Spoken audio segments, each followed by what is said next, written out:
ang sasakyan natin. Paliliparin natin yan hanggang doon sa pinanggalingan natin sa Little Boracay, hanggang doon sa may papunta ng... Ito yung dumadaan yung mga mula Puerto Galera, Verde Island, papunta Manila Pier. Okay. Kitang-kita yung diferensya ng mababaw sa kayong malalim, oh.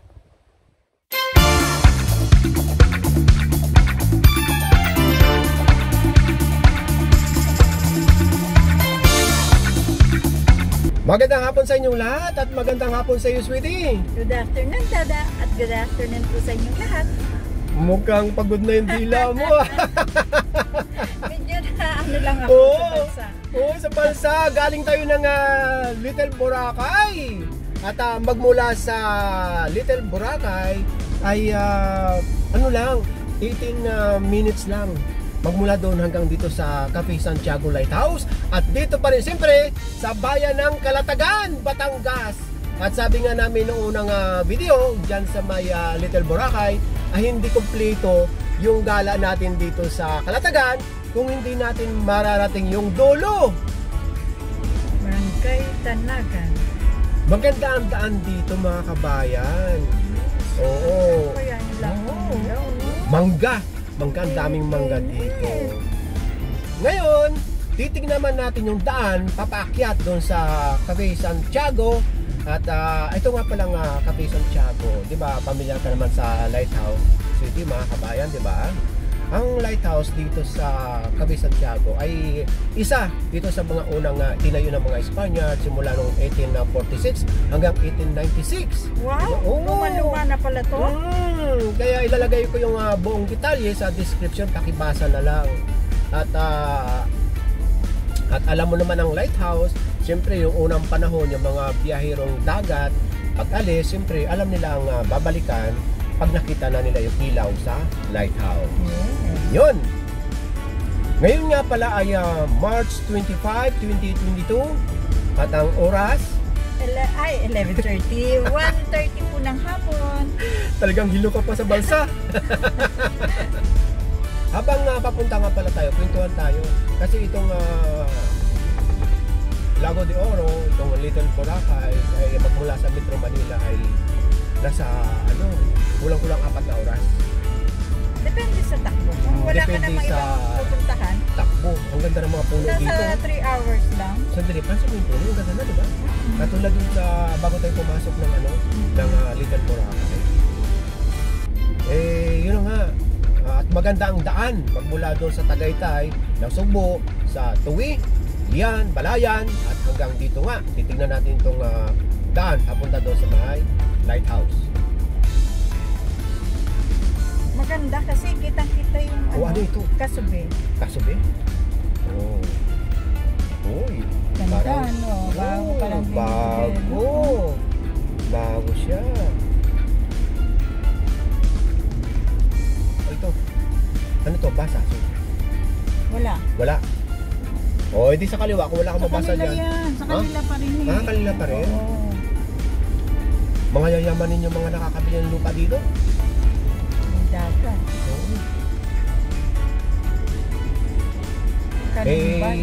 Yung panahon ng Kastila noon, ang per square meter dito napakamura at installment top. Ay, gusto naman sino nung may pera nung panahon ng ganun. Ay, alam mo lang kung sino matitira noon. Sana all. Ayan, Edna's Beach Campsite. Ano ito? Casa Ito Castillero. sa kaliwa dito. Calatagan. Calatagan. Village. yung Playa. Ha? Playa. Paunahin natin itong sasakyan sa ulit na naiinis sa atin. Pasensya na kayo. Ang dami namin Playa. Ayan, may arrow. Sinaida. Baka mabalik ka ng basa, hilo ka pa. Malapit na tayo, 5 minutes na lang. Kalumbayan Point. Kalumbayan. Diba sama-sama sila? Dire-diretso tayo. Dire-diretso siyempre. Yan ang mga bagong develop yun. Mayroon pang lunti ang Pilipinas Forest Park. Ano ito? Ayun, yung lighthouse, part ng Bagong Silang. Barangay Bagong Silang. O yan, tubo. Oh. Alam mo ba kung paano mag-harvest ng tubo? Sinusunog muna yan. Oo, para matanggal yung mga dahon. Sinusunog muna yan. Tapos ang may iwan dyan, yung yung pinakapuno. Ay, di naluto na. Ay, alam mo yun, ganun talaga yun. Nalaman ko yun, yung sa Tarlac. Oo, kasi dahil nga, sinusunog. oo. Ang malayo pa, nakikita ko na yung usok. Oh. Siguro naman may nakabantay kasi nga, di ba, baka lumawak ang apoy. Wala ko nakita noon na may bantay. Eh, siyempre, susunogin yun. Yung area lang naman yan. Ay, pagka tinaniman ng, ng tubo yan, eh, siyempre, malawak. Daming mangga, oh. Wow. Puno ng bunga. Di ba yung nakaraan na sa ano tayo? Punta lang kayo sa playlist natin mga kabayan. Yung hindi pa na masyadong familiar sa Batangas. Hanapin nyo lang yung playlist at hanapin nyo yung Batangas Tour. Dahil yung nakaraan, nasa Mabini tayo, napunta ng Laia, at dito naman tayo sa bandang kanan, ito nga ang Kalatagan. Ikutin natin yan. Sonrisa, yung sa kaliwa.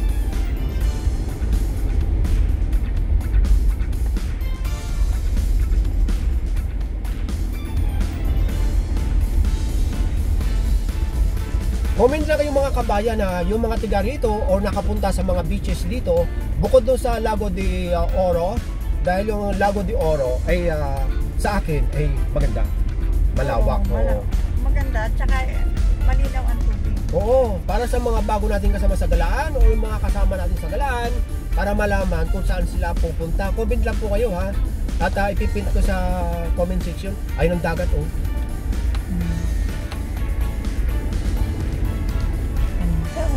Ang init ngayon, ang temperature ay 38. 34. 34 lang. 34. Wala ko 38 na. Ayan, no? Ang ganda.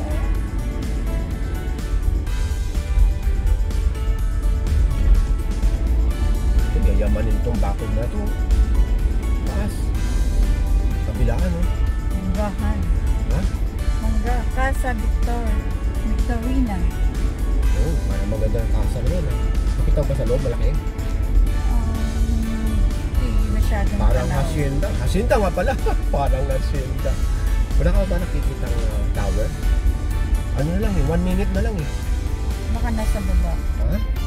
Baka nasa baba. Nasa baba? Baba tayo eh, oh. Ha?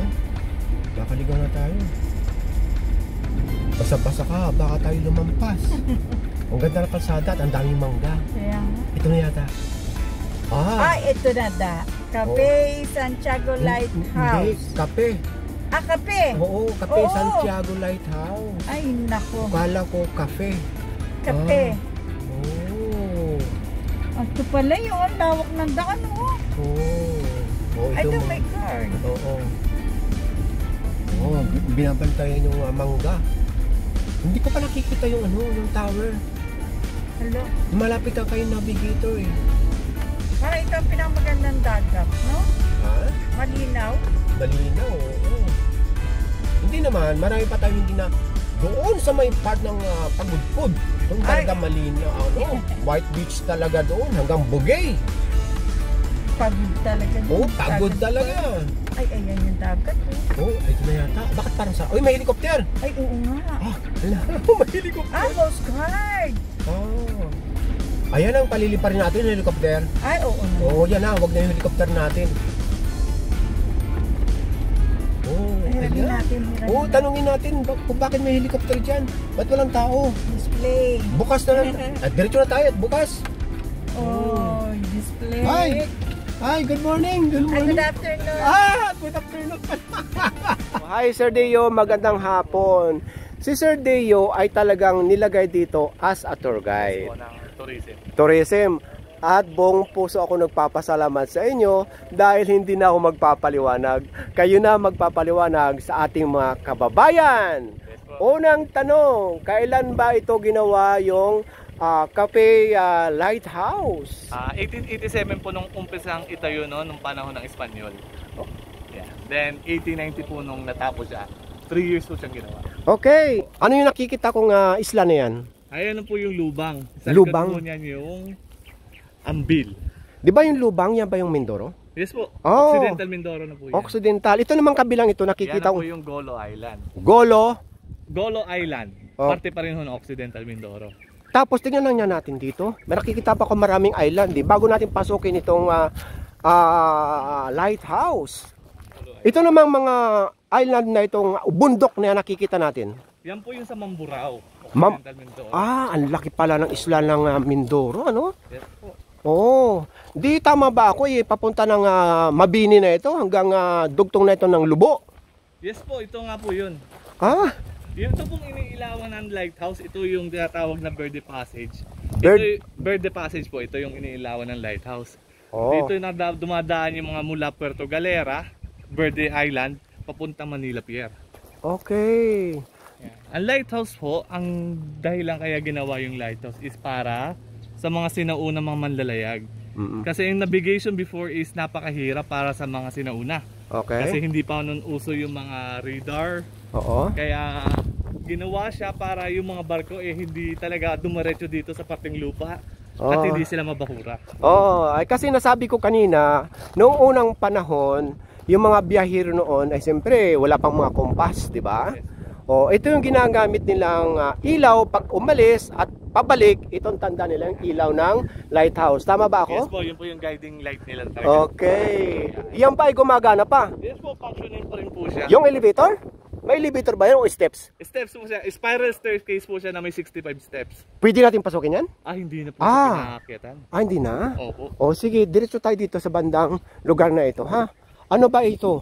Ayan, yung may cross na yan. Cross flag pole ng Coast Guard. Kasi po yung jurisdiction po ng pagpapahayag-ilaw ng lighthouse is Coast Guard na po talaga ang namamahala. Hanggang ngayon? Yes po, until now. Okay. So, grabe yung init. Tumatalab sa balat. Kitang-kita yung diferensya ng mababaw sa kayong malalim, oh. Tanaw, di ba dito yung Malabrigo Lighthouse? Ang Malabrigo po sa kabilang archipelago po yun Oo. sa Lobo, Batangas. Tama, dahil itong mga lighthouse nung panahon ng mga Kastila, nung hindi lang ako masyado sa history isa ito sa mga tinayo ng mga Espanyol doon, itong lighthouse sa lahat ng archipelago dito sa Pilipinas. Yan po yung proyekto nila para sa navigation. Okay. Kasi naalala nyo, uso nun yung galleon trade. Oh. Yung malalaking barko na nagdadala ng mga... Dito ba ay may entrance fee? Yes po, meron po kami entrance fee. Magkano per person? Para sa non-resident po is 50 pesos and 25 po sa resident. Ibig sabihin ng residents, yung mga tiga Kalatagan, mas mura. Katulad namin, na galing Makati or Metro Manila, 50. Opo. Bago tayo pumasok sa lighthouse, Sir Dio, bakit mayroong ganito? Mayroong helicopter dito? Yan po yung 1967 na rescue chopper ng Coast Guard. Okay. Yan ay retired chopper na. Talaga? Dinala na dito para additional na attraction na din para sa mga pumupunta dito. Dinala ba dito na may makina pa yan? Wala na ho yan. Yan ay exterior na lang yung nakikita natin. Akala ko yan ang gagamitin natin pag ikot dito sa lugar. Okay, kuna ko lang ng shoot. Yan. At itong kabilang angle.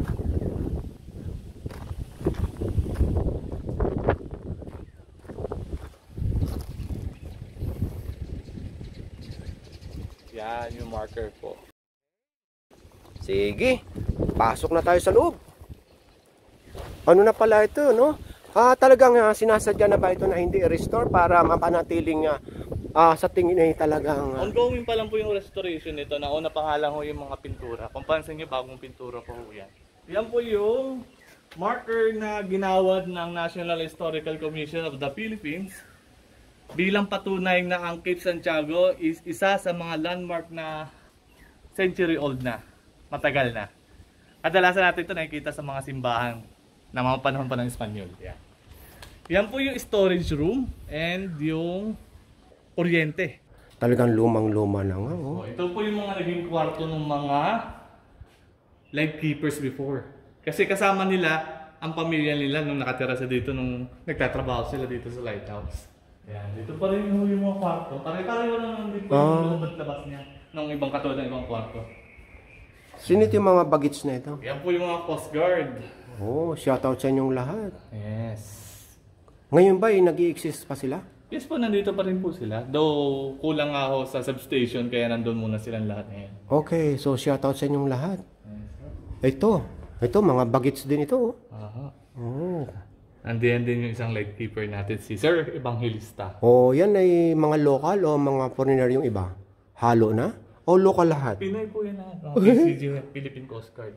Hilo na rin yung mata ko. Hindi ko na makilala. Oh, ito. Yung marker na ginawad po noong 1990. So, ito, pare-pareho. Ito na yung papunta ng Taas po. taas sa itong spiral. Yes po, yan po yung pinakapinto. So, yun ang sinasabing hindi na tayo pwedeng pumasok. Opo, pinagbabawalan na pong akyatan. Ayan, dito tayo galing kanina. Maraming salamat ulit sa inyong oras at sa pagbibigay ng info sa amin at siyempre sa ating mga kabayan na hindi pa nakakarating dito. Muli, maraming salamat po sa inyo. God bless. Yes po. And Caption the Charm, Kalatagan. So, okay, sweetie. Thank you, Dada. At sa inyo pong muli, maraming salamat po sa patuloy na pagsama niyo sa amin ni Dada. God bless us all. Bye for now. At habang pabalik tayo ng Makati, shoutout portion na tayo. Shoutout kay Jonathan Altora and family ng Imos, Cavite. Shoutout kina Emon at Rispa Ramirez ng Vancouver, Canada. Shoutout kay Ruben Oliveros. Shoutout kina Nero at Celi Aguilar at kay Philip Michael Pante ng Muntinlupa City. Shoutout sa Delgado family ng Navutas. Shoutout kay Joseph Barido ng San Miguel, Bulacan. Shoutout kay Adventures with Beng. Shoutout kina Edgar, Joliet, Jonah at Brandon Jolian Lapada and Snoopy. At shoutout sa happy ko na si Ruel Bayaborda ng Ontario, Canada from Julieta Bayaborda. So yon, shoutout sa inyong lahat. Muli, maraming salamat po sa inyong lahat. God bless us all. Bye for now.